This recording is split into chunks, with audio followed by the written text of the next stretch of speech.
Good thing I'm recording your 9-point turn.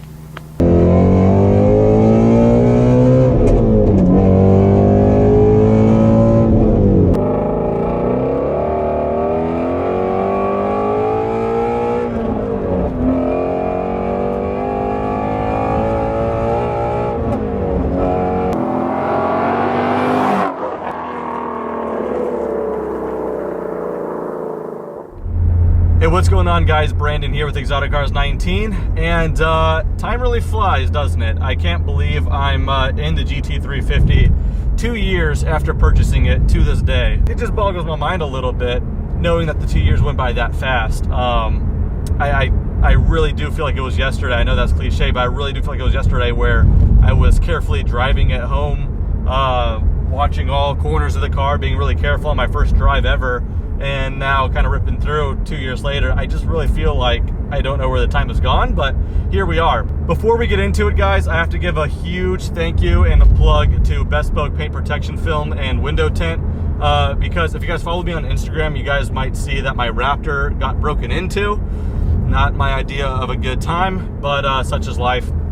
Parked at the gym, back rear passenger side window, got broken into. They didn't take a heck of a whole lot, but it sucks. The biggest pain, I guess the biggest inconvenience was just the fact that my window was broken. So I got it, replaced, all taken care of, but I bought the truck used with the window tint, and I didn't know what tint it was, but Bespoke Paint Protection Film and Tint took care of it. They matched it really, really well, and I can't tell anything's ever happened, and they took care of me, so I just can't thank them enough for doing that. They didn't ask for this plug, but it's the least I could do for them, hooking me up with the window tint, kind of helping me during that crap time for someone breaking my truck. So theft ain't cool, y'all. Just remember that. But anyway, back to the GT350.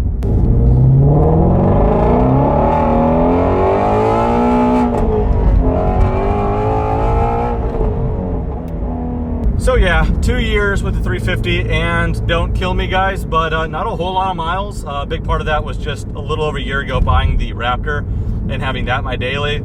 A lot of miles got racked up on that truck, if you guys didn't see my 1 year update on that truck, but so the miles kind of went down on this. Long story short, 2 years later, I'm at just under 9,300 miles. I know it's not a whole lot. So as much as I just want to like spill into all the poetry about how great owning this car is and why I love it, we will certainly get to that. But let's run through some of the things that, just have to mention to make it the kind of 2 year update, what to expect. Well, first and foremost, you guys are probably wondering if I've had any issues, any problems, how's it running? Literally zero problems. I said that in the 1 year update. A year later, same deal, zero problems. The only time it's ever gone back to the dealership are for routine services and oil changes. The dealership I bought it at, they did the first oil change for free, and I opted to do that, although it wasn't recommended, but I opted to do that at 1,000 miles or past the break-in. Right after the break-in, I went ahead, got the oil change, and then ran it. So I got that one for free, and then I got 3 more services and oil changes and oil filter changes and all that stuff past that. And they can run for a little bit because that full synthetic and how much it takes, it can go up there. I think my first oil change ever, and for some reason they keep going up, but the first oil change I ever paid for was about $110. The next service was due to the date, not the mileage, because again, it's not too high mileage. But when the date came up, I did another oil change that ran about $130. And then I just did its 4th service about 4 or 5 days ago. And that one ran $160. So I asked why, and the price of the filter apparently went up. I know I could get the service anywhere else, but I just kind of like having that clean track record of having it serviced where I bought it. It doesn't really matter, but anyway. So yeah, with all that said and done, between 2 years of routine servicing, it's been about $400. So there's your running cost. I won't dive into insurance and fuel and all that kind of stuff because that obviously varies for you and where you're at. But as far as running cost, $400. I'm still in my original tires. My last service, they checked the depth and they said it still has a good deal of life on them. So with all that said, yeah, $200 a year pretty much has been the running cost for the 350 because nothing's gone wrong, obviously. I guess the thing I will mention with fuel is the fuel economy. The first year I was driving it, I was averaging 16.1 miles to the gallon. As soon as I got the truck, whenever I did drive the 350, it was in a much more spirited manner because that's just kind of what happens when you have those two vehicles. So I've never reset the trips or anything like that. All of my 9,300 miles combined, I'm at an average of 15.7 miles to the gallon. So if you did the math, if I did the math for fuel, you know, the price where I live, it's about $75 a month, average out for the 2 years in fuel. Again, that's not really something you should take in because that's a really variable item. But anyway, so there's a fuel economy if you guys care. I guess I'll tell you guys the timeline of whatever I've done, although it's not much to the car since I bought it. First thing, right when I got the car, I brought it to a friend of mine who's a detailer who did a full paint correction and ceramic. Then a couple months later, I did a resonator delete, so it screams loud just like the GT350R from the factory. Very much so recommended. And then recently, Best Bug Paint Protection Film did the full front and paint protection. Mirrors, bumpers, hood, all that good stuff. And that's it. I don't really think anything needs to be done to this car past that. I mean, it's such a special car from the factory, so that's kind of about it. But figured I'd tell you guys the timeline of what I've done to it. So let's dive into the poetry of this car and why I love it. I'll just kind of spill all that for you guys. Well, the thing is, a little over 2 years later, and every single time I park this car, I will still look back at it. It's just one of those things. I look back and I'm always in awe that that's my car. In a way, and not so much because it's an exotic, because it's far from that. I get a lot of crap saying exotic cars 19 and I don't drive exotic. Guys, give me a break. I made the channel name when I was 15. But anyway, no, I know this isn't exotic, but I look back at it just still in awe that that's my car, and I'm just so proud of it. I don't know, it still just looks good. I love washing it. I love just looking at it. I always look at it when I park. That's just not going to change anytime soon, if ever. And certainly one thing that just won't get old is the exhaust, the runoff, everything, every RPM range too, even like the low RPM, even though it revs to 8250, the low RPM's got this V8 growl. The high RPM sounds like it's just screaming. So throughout the whole rev range, of which there's a lot, it just won't bore you.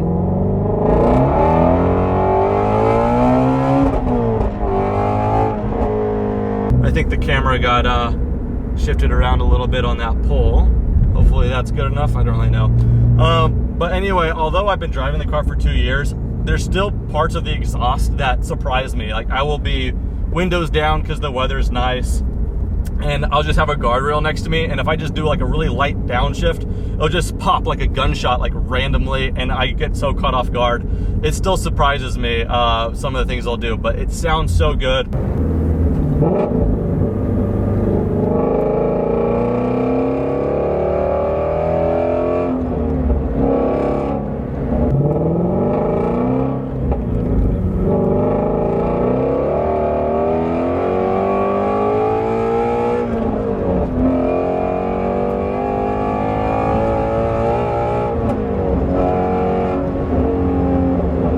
And this is where I can sound quite a bit biased, and rightfully so.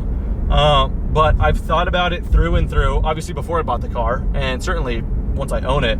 I don't know a better car for the money. I don't really want to start a war with the comment section, but I'm just looking around at the market, and at the fair market value that these things sell for, I just don't know if they're, I mean, you can certainly get something that will turn more heads or whatever, but I think as far as the specialty, like what the brand put into the car to make it so different from its bean counter versions, I just don't know if there's a more special car than the 350. I mean, I'm just thinking about all the R&D that Ford Performance put into the engine alone.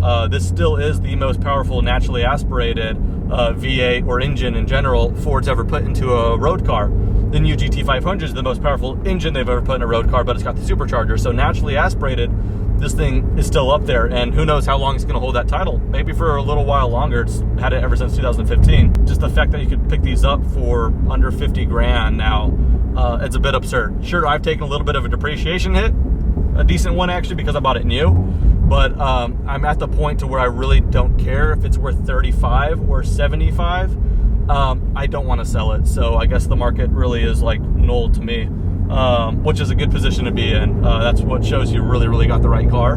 Now, the GT350, for the most part, is a really well reciprocated car in the car community. I know a lot of people, JDM fans, that really ask a lot about this and are inquisitive about it, and they really like it. Shelby fans, Mustang fans, just American car fans, but just the car enthusiasts in general just seem to like the 350, and for good reason. The only time I've ever heard anyone ever say anything negative towards the 350 was in regards to the performance, saying, well, X car is the same price and it's faster, or you could get this, or you could get that, you could get a used GTR and it smokes it in the quarter mile, and they just go on, and the only negatives are the performance. This thing is not a slow car by any means, but I don't think it was really meant to be the king of anything in regards to performance. It was never made to be the king of a track, of circuit, quarter mile, nothing like that. I don't think it was made to do that. In my opinion, if a car is only good for being fast and it doesn't really evoke a good emotion, that's not going to be well reciprocated or respected in the long run, because what's fast now won't necessarily be considered fast in a few years from now. You guys know it as well as I do. The car, industry moves very fast. The horsepower war and the speed war just will keep going. There's not much we're gonna do about that, and it's fantastic. Kind of see where people push, innovation on coming up with crazy power. It'll be cool. But it goes back to what I say, and that is that what is fast now won't be fast in the long run, because the perception of speed will just change. However, what is just flat out fun and just a good time will always be fun in the cars. I mean, here's a crappy example. If you take the new V8 Vantage and race it against a 360 Ferrari Challenge Stradale, I would imagine the V8 Vantage would absolutely smoke it in every aspect, smoke that Ferrari. But look at how much money that Challenge Stradales nowadays are bringing. A lot of that thanks because all the new cars from Ferrari, the V8 lineup anyway, are twin turbocharged and smaller displacement, and they just don't sound like that really raw Challenge Stradale. That's why I think Scuderias are going to do start doing better in the market soon, if they're not already. Just because people have that appreciation for that rawness or that fun aspect of a loud screaming, naturally aspirated car. That's why I think that the GT350 won't be outclassed by anything, because it's kind of in this bubble that it's not supposed to be compared heavily with anything. It is its own thing. I don't think there's anything like a GT350 at all. I don't care if you're talking about the new S550 Mustang Bullet or whatever. There's just nothing like a 350. It's just it's its own thing. I know I'm biased, but it really is.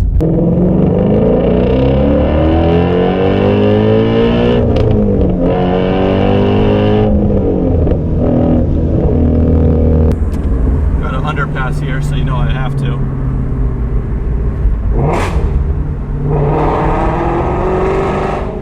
And there goes the camera.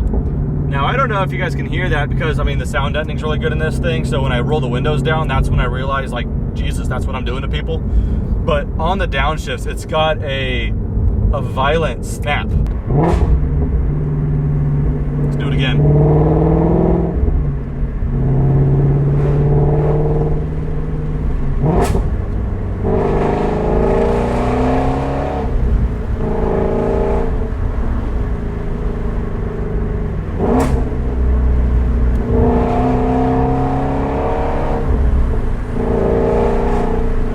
That's another thing to mention, actually. Just rev matching. There's no auto blip. There's no auto ref match. There's no automatic at all with the 350s. Now, I don't know if this is an unpopular opinion. I know there's certainly some people that have the same Chicken Little thoughts as I do.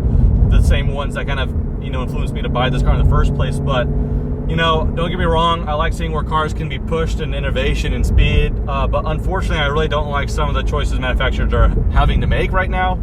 And that is the whole movement of smaller displacement and, with the supplement of twin turbochargers or hybridizing.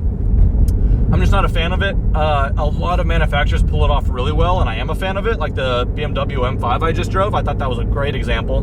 AMG makes great examples as well. There's certain manufacturers that actually make it and make it work. Porsche with the GT2 RS nailed it, but they've been making a twin turbocharged GT2 RS prior.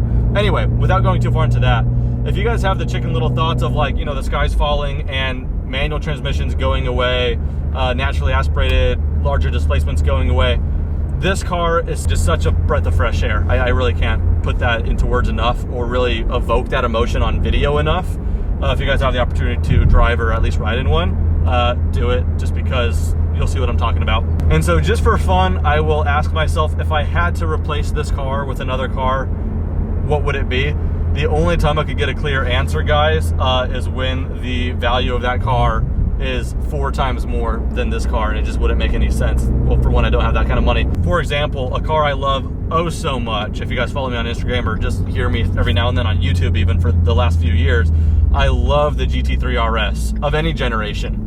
The new one, the 991.2, is a sick example, but I always thought that'd be so cool. And again, this is coming from someone with not even close to enough money to buy one. I always thought it'd be just so cool to have both of those cars together, the 350 and the 3RS, because they're so different. The 3RS is only offered with the PDK. This was only offered with the manual. And I think to have 2 sports cars so different from each other, one a raw GT350 and then one a scalpel precise PDK RS, but to think to only have the 3RS and not the 350 would just put such a void in my heart. I couldn't live with myself, I don't think. So as far as 2 cars, like with you guys knowing how much I love the 3RS, the new one, and this car, the only car I could really see myself like having and not missing this one that much would be to combine the 2 and have like a 997.2 GT3 RS, because it still has a manual at least.